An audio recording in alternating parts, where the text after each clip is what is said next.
আমি না বরাবরই ম্যানিফেস্টেশনের উপর খুব স্কেপটিক্যাল ছিলাম। মনে হতো এসব হচ্ছে ওই থিঙ্ক পজিটিভ বি হ্যাপি টাইপের কিছু একটা। কিন্তু রিসেন্টলি একটা মাস্টার ক্লাস অ্যাটেন্ড করে আমার ধারণাটা পুরো বদলে গেছে। মাস্টার ক্লাসের নাম ছিল সায়েন্টিফিক ম্যানিফেস্টেশন মাস্টারি।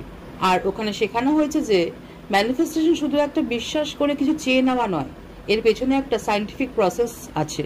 আমরা যখন কোনো কিছু একটা জিনিস মন থেকে চাই, আমাদের সাবকনশিয়াস মাইন্ড সেটাকে একটা গোল হিসেবে নেয়, আর তখন আমাদের ব্রেন ওই গোলের পেছনের জন্য নতুন নতুন রাস্তা খুঁজে বের করে।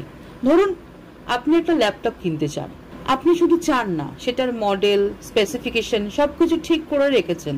তখন আপনার সাবকনশিয়াস মাইন্ড আপনাকে গাইড করতে থাকে। আপনি হয়তো হঠাৎ এমন কিছু অ্যাডভার্টাইজমেন্ট দেখতে শুরু করেন, বা এমন কারোর সাথে কথা হয় যারা আপনাকে ওই ল্যাপটপটা কিনতে সাহায্য করবে। ব্যাপারটা অনেকটা ম্যাগনেটের মতন কাজ করে। আর সবচেয়ে বড় ব্যাপার কি জানেন, শুধু ভাবলেই হবে না, কাজও করতে হবে। কিন্তু এই নতুন চিন্তা ভাবনাটা আপনার সাবকনশিয়াসকে এত অ্যাক্টিভ করে দেয় যে আপনি নিজেই সুযোগগুলো দেখতে শুরু করেন। ধরুন আপনি একটা নতুন চাকরি খুঁজছেন, যখন আপনি ম্যানিফেস্টেশনের এই প্রসেসটা ব্যবহার করেন, তখন আপনার ব্রেনে অটোমেটিক্যালি এমন অ্যাডভার্টাইজমেন্ট, এমন মানুষের সাথে দেখা করিয়ে দেয় যারা আপনার এই গোলটাকে ফুলফিল করতে সাহায্য করে। ব্যাপারটা হচ্ছে আপনার ইন্টারনাল কম্পাসকে ক্যালিব্রেট করে দেওয়া।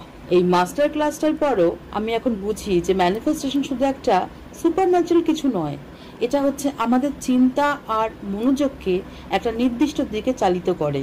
আর এই পুরো প্রসেসটা আমাদের সাফল্য পাওয়ার রাস্তাটাকে আরো পরিষ্কার করে দেয়।